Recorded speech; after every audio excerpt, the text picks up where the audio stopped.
We weren't getting the 50-50 balls. We weren't anticipating. We were reacting to situations. We really allowed them to get some points that I felt like we could keep them from getting or make it tougher on them than we did.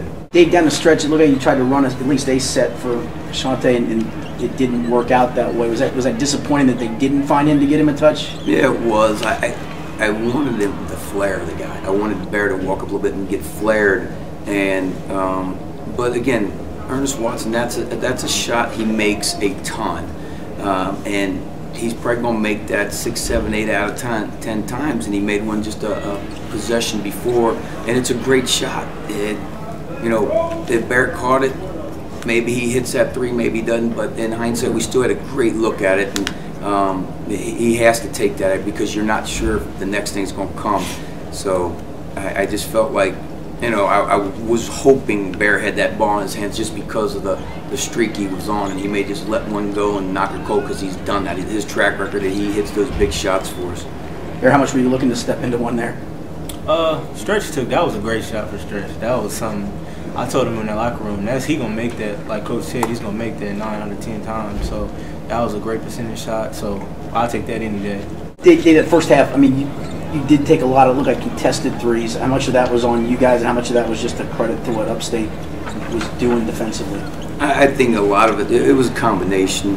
It was a combination of Chad sitting on the bench with foul trouble, Stretch sitting on the bench with foul trouble, and really not being able to make them commit deeper on cuts and attacks off of Chad and things like that. And I thought a lot of times we had wide open looks at times.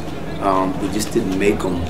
And then the second half, I really felt like much better. I mean, you look better when you make shots, obviously, and that's what we did the second half. But I thought our defense was much, much better. And I thought Anthony Monaco played a heck of a basketball game. He was giving up probably 4 or 5 inches and at least 60 pounds or more, and just did a tremendous job defensively to hold the fort down and help us get to the other end. How strange was this to be at home, because you haven't been here in such a long time? First for you, Dave.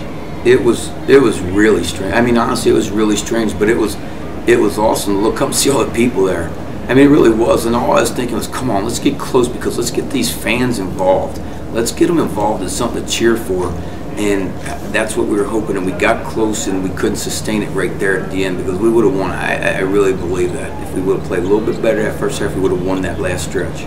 I think we built a little enthusiasm, excitement. Gone so long, went 3 out of your last 4, and you just want the fans to see how they've developed. In that first half, you just went, come on, guys, come on. We want these fans to be proud of you and go, hey, this is a team we're going to attach to. They play their tail ends off. They work together. And I heard somebody in the crowd, and I mentioned to them at halftime, somebody in the crowd said, wake up, Norse. And they were right. I mean, they were right. We just, for whatever reason, hit that lull, and it was tough for us to get out of it. But you can see what we're proud of. You see what they do in that second half, where we fought. The bench was into it, and the team, they're a team. This is a fantastic team. We may not be the biggest, strongest, whatever, but they are a great group of young men.